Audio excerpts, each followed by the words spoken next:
In late 2013, Carol and I were talking about our trip to Oregon, and she commented how easy it had been to plan a trip using the internet. Carol said that she had enjoyed the adventure of going to places that she had never been before. So with the end of 2013 4 months away, I suggested that we pull another state out of the bowl, but based on the time of the year that we'd be visiting, that we condense the list to only warmer climate states. So from this shortened list, Carol drew Georgia.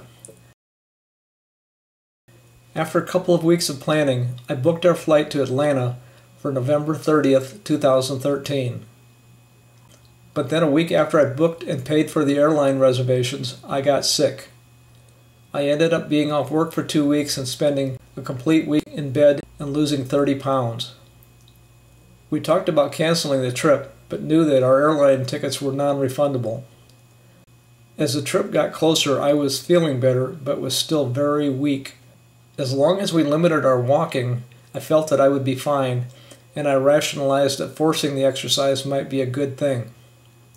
I was a newly diagnosed type 2 diabetic, so I would have to contend with dietary restrictions while traveling, but I was confident that I could handle this. So off we went on our trip. We flew to Atlanta early on November 30th, 2013. It was very cold and windy when we arrived. Temperatures were in the 50s. We hadn't packed for temperatures to be this cold. After picking up our rental car, we drove to a place called Stone Mountain, 20 miles east of Atlanta. Stone Mountain is primarily a small theme park, situated around an 825-foot tall granite rock. Since we were there 3 weeks before Christmas, everything was decorated for the holidays. One of the draws to Stone Mountain was a large silhouette etching of 3 famous Confederate generals on the north side of Stone Mountain: Stonewall Jackson, Robert E. Lee, and Jefferson Davis. We took a cable car to the top of Stone Mountain. The cable car operator kept saying that the stone etchings were larger and better than Mount Rushmore. I have been to Mount Rushmore. I think he was mistaken. When we got to the top of the mountain, we walked around some and enjoyed the view, but there was no cover from the wind, so we didn't stay long. The next day, Sunday, we left Atlanta and drove 250 miles to the coast. Along the way, we saw cotton growing in the fields. We stayed in historic Savannah, Georgia for 2 nights. I struggled with all the walking, but there was so much to see. On Monday, December 2nd, we took a 3-hour guided bus tour of Savannah, seeing the exterior of many old historic homes, some built in the 1700s. That afternoon, Carol and I drove to nearby Tybee Island. Although I didn't think to film it, after parking the car, we had purchased foot-long Subway sandwiches for lunch and then walked a short distance to the pier to eat them. As soon as we opened the sandwiches, we were inundated with seagulls wanting to steal our food.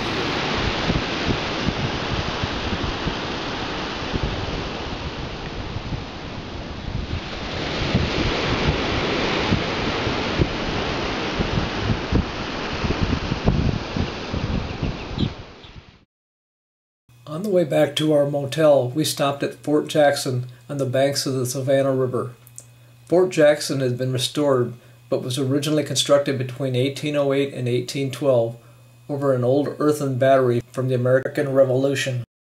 At the time, war with Great Britain or France seemed likely, and Fort Jackson was the best site from which to protect Savannah from attack by sea.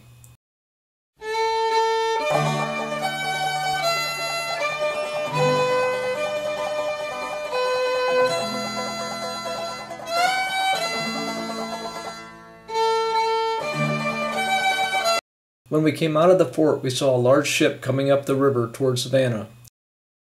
On December 3rd, we drove south 90 miles to St. Simon Island. The motel we stayed at was 300 feet from the St. Simon Island lighthouse. This lighthouse was built in 1872 and is 104 feet tall. There are 129 steps in this lighthouse's spiral staircase. Early on December 4th, we drove 70 miles to Okefenokee Swamp near Waycross, Georgia. We took a guided boat tour of the swamp where we were told about alligators and learned about cypress trees. It's a low-lying basin with stagnant water. However, this water's moving about 2 to 3 miles an hour the same way we're going. So it's more of a natural watershed than a swamp. Now we're 95% dependent on rainfall that we get.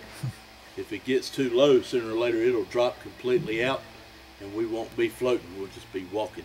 Wow. I've seen it where there's nothing but dry leaves and white sugary beach sand down through here. And you can just about walk all the way around. Barely even a trickle down through here. Now this summer we'd seen the water get up over the top of the first step when we got on the boat. That's where we like to see the water. Ideally, if you look on the trees, you see the lines. Yeah. And on the banks where the water's been this summer, we've been real fortunate to have the rain that we'd had this summer. We wouldn't be running boats right now. We've been kind of scarce on rain here for the past couple weeks.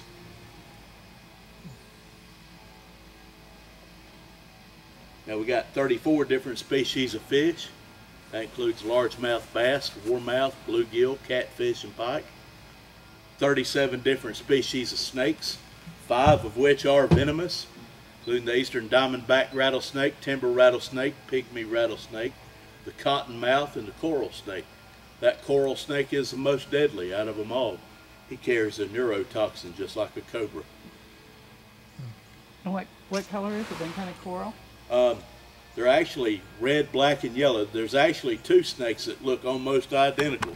A scarlet king snake and the coral snake. And there's a rhyme that you go by in identifying them. Red on yellow will kill a fella. Red on black is a friend of Jack. The southern coral snake has a black nose, and the scarlet king snake has a red nose. That's how the quickest way to identify them, if you can't remember the rhyme. 233 different kinds of birds have been identified in the swamp. We've seen sandhill cranes, barred owls, great horned owls. We've seen a pair of bald eagles out here, red-shouldered and red-tailed hawks, belted kingfishers, and prothonotary warblers out here before. Now the swamp itself is roughly about 7,000 years old. Its earliest inhabitants date back to 2500 BC. There's been several cultures of Native Americans that lived out here in the swamp.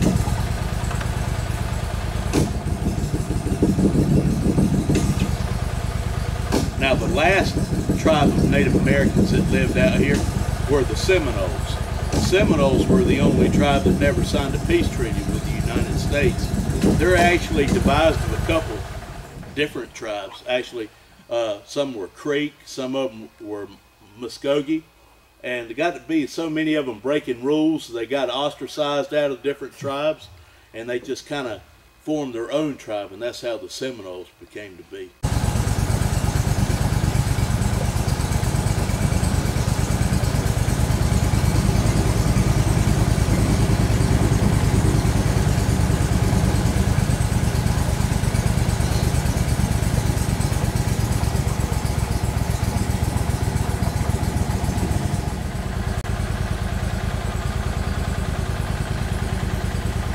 Now, if you notice these really tall, slender trees up here in front of us with the bell-shaped bottom, kind of a wide base to them, these are the cypress trees. Now, these are actually pond cypress trees, and their leaves kind of look like an evergreen needle, but they're actually a deciduous tree.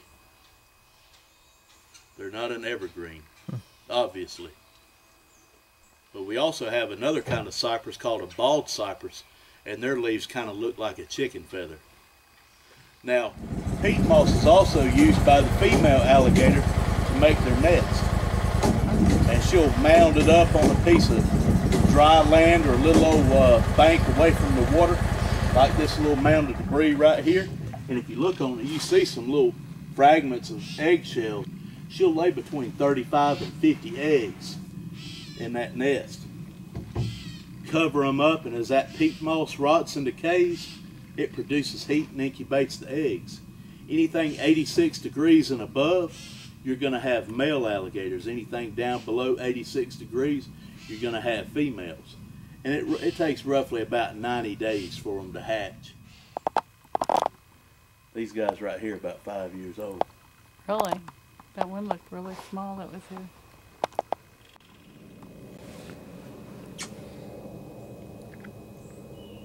These two right here has been the ones that's been eating all the little babies. Oh, really? Mm-hmm. We had a couple of good clutches of little babies, and they just disappeared. It's either them or the big alpha male that we got that comes out through here. But they may be small, but they still have about 80 teeth in their mouth. Now, when they get bigger, they produce about 3,500 pounds of pressure in their jaws, slamming down. When they also, once they mature, they can swim up to speeds up to about 20 or 25 miles an hour, run on land between 30 and 35 miles an hour. In a short distance, in the first 20 to 30 steps, they can outrun a horse. And they can jump 6 feet straight up.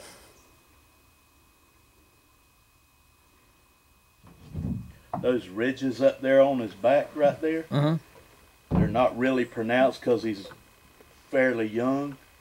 But once they mature, if you see a big alligator, they're more pronounced. Those are called osteoderms, and that's acts as a solar panel, and it actually helps the alligator warm its body, kind of like a solar panel.